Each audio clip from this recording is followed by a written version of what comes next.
Hello, you're watching QPVN News. I'm Anh Tuấn and we keep you up to date with the headlines.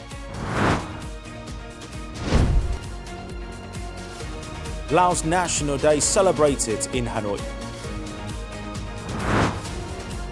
Ministry of National Defense deploys key projects in defense industry. New policies pave way for Vietnamese businesses to accelerate green transition. On November the 27th in Hanoi, President Lương Cường attended and delivered remarks at the ceremony marking the 50th anniversary of the National Day of the Laos People's Democratic Republic, December the 2nd, 1975, and the 105th birth anniversary of the late President Cây Son Phong Vi Han, December the 13th, 1920. The event was jointly organized by the party's Central Committee, the President, the National Assembly, the government, the Vietnam Fatherland Front, and Hanoi authorities. In his speech, President Lương Cường affirmed that the establishment of the Laos People's Democratic Republic half a century ago was a momentous milestone, opening a new era of independence and freedom for the Lao people. Over the past 5 decades, Laos has made significant progress, maintaining political and social stability, strengthening national defense and security, improving living standards, and enhancing its national prestige in the international stage. Honoring President Cây Son Phong Vi Han, founder of the Lao People's Revolutionary Party and a loyal, cherished friend of Vietnam, President Lương Cường reiterated that the special Vietnam-Laos relationship is unique in world history, a priceless legacy of both nations.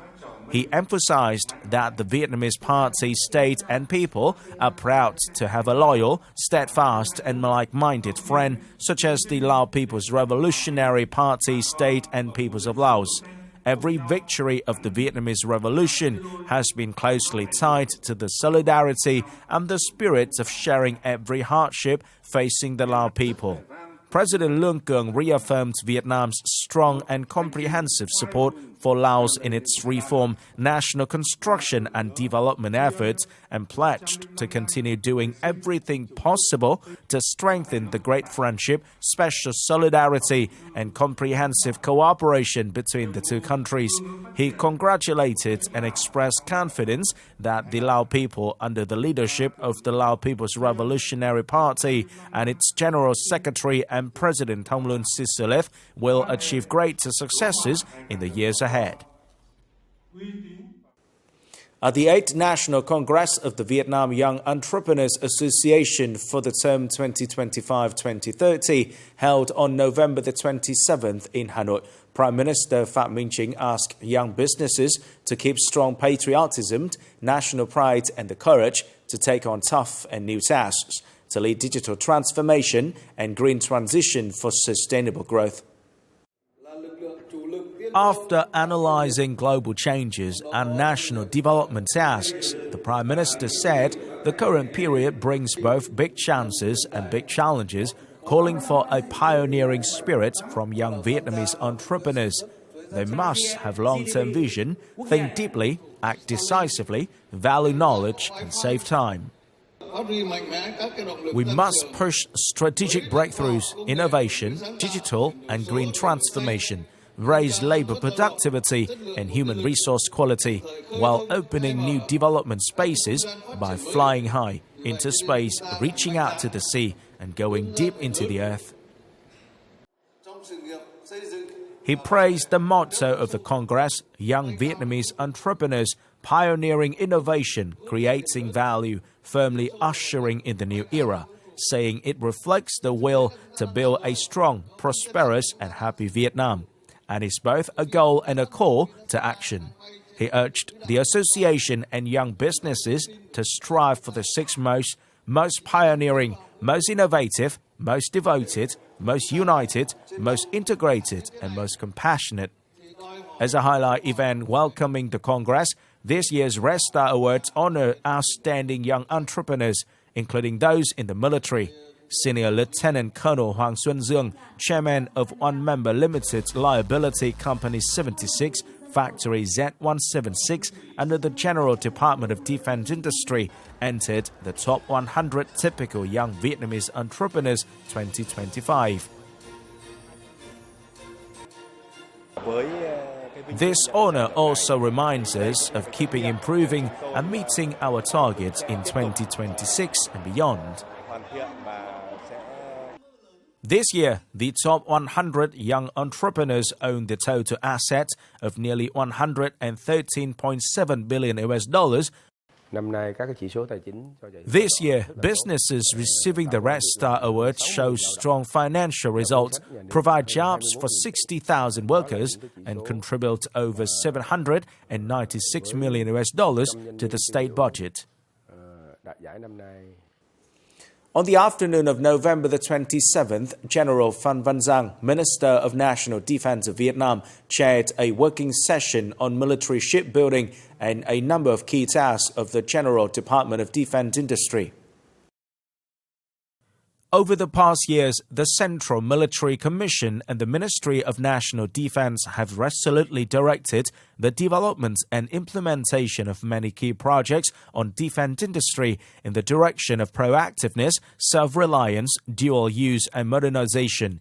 Minister Phan Van Giang requested agencies and units to continue to focus on thoroughly grasping and effectively implementing resolutions, conclusions and plans of the party, the state, the Central Military Commission and the Ministry of National Defense of Vietnam on promoting the development of the defense industry, making breakthroughs in science and technology, restructuring enterprises and investing in enhancing the potential of the defense industry sector. The focus is on the Ministry of National Defense plan to deploy the government's action program to implement resolutions number 8 of the Politburo on developing defense industry, further improving the effectiveness of research and testing of new weapons, concentrating on research and production of modern, high-tech weapons and technical equipment. On the afternoon of November the 27th, the closing ceremony of the Vietnam-India Bilateral Army Exercise on UN Peacekeeping Operations 2025, VIETNAMESE 2025, took place at the National Military Training Center for Hanoi.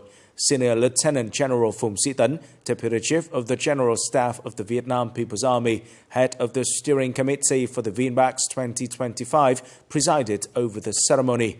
Attending the event were Ambassador of India to Vietnam, Tashiring Sherpa, among others, and Major General Rawa Radip Singh.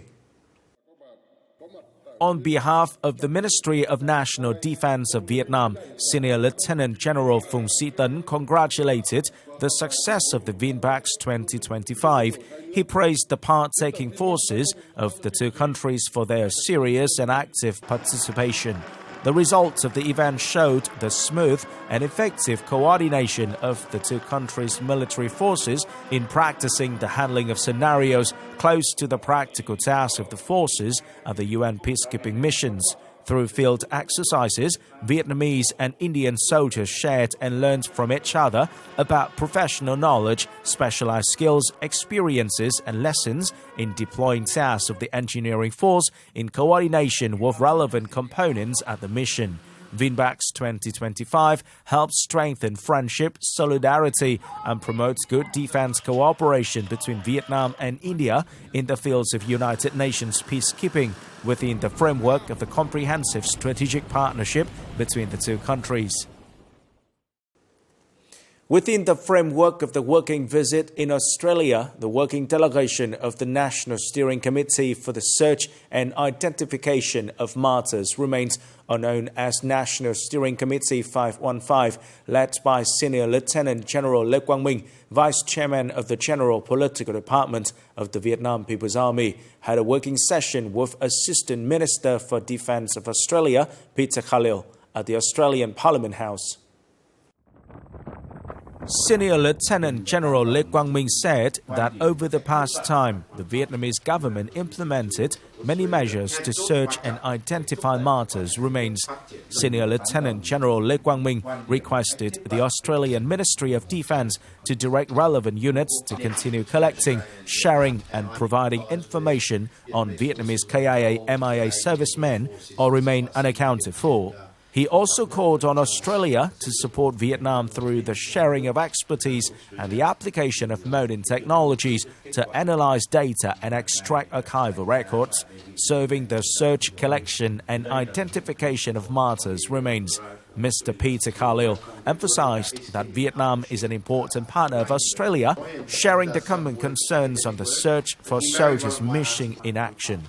He highlighted that supporting Vietnam in overcoming the post-war consequences, including the search of martyrs' remains, was a humanitarian mission, contributing to increased trust and strengthened bilateral cooperation.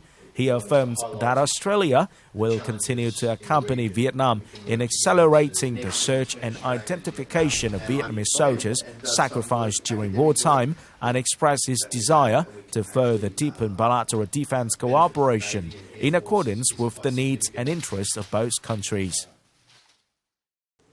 During the working visit to Vietnam on the morning of November the 27th, the delegation of the Philippine Ministry of National Defense, led by Philippine Under-Secretary of National Defense Irineo Espino, visited Viettel Group and the Vietnam Military History Museum.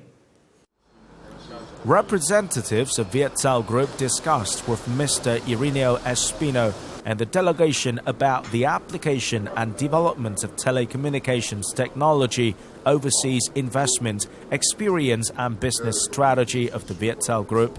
As a large telecommunications and technology enterprise in Vietnam, Viettel links its business activities with the goal of contributing to the sustainable prosperity of society, becoming one of the valuable global brands. In the fields of overseas investment, Viettel's business goals and strategies are also linked to the interests of the host countries. Visiting the Vietnam Military History Museum, the delegation listened to an introduction to the artifacts displayed at the museum. Mr. Irineo Espino expressed his admiration for the heroic and glorious history and indomitable spirit of the Vietnamese military and country. Coming up next, Vietnam treasures assistance of international community. New policies pave way for Vietnamese businesses to accelerate green transition. At the regular press conference of the Ministry of Foreign Affairs held on the afternoon of November the 27th, in response to a reporter's question regarding an update on the relief work of countries, organizations and the international community for Vietnam to overcome the consequences of the recent natural disasters, spokeswoman of the Ministry of Foreign Affairs Phạm Thu Hằng said, in recent times, many localities in Vietnam have suffered historic floods, causing serious damage to people and property. Prior to such losses, Vietnam has so far received sharing, encouragement and financial support along with necessity and equipment from the international community, countries and international organizations with an estimated value of nearly $16 million. These resources will be distributed directly by Vietnamese authorities to the areas and delivered to the affected people, ensuring the support goes to the right people and the right needs. This is a great encouragement, demonstrating the spirit of solidarity and international mutual assistance to help people in affected localities of Vietnam to overcome difficulties soon. A series of strong institutional reforms in 2025, especially the government's issuance of new policies to promote sustainable growth, are creating a solid foundation for Vietnamese businesses to enter a deeper green transformation phase. More than a global requirement, the green transition has become a key competitive driver for enterprises in the context of rapidly evolving supply chains and international markets. This was among the topics discussed by representatives of state management agencies, experts and businesses at the workshop Sustainable Development 2025, Motivators for a Sustainable Era, held on November the 27th in Hanoi. In Vietnam, the Politburo's strategic resolutions are charting a development path centered on sustainability and innovation.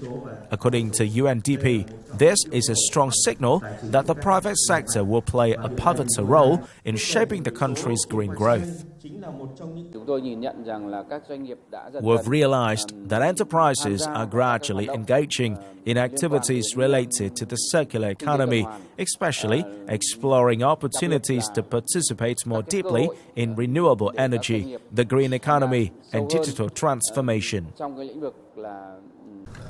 With strong political determination and proactive adaptation from the private sector, Vietnam is now converging the necessary conditions to enter a new phase of sustainable green growth. This is the end of the QPVN News today. Remember to watch our news again at qpvn.vn. Thank you for watching and goodbye for now.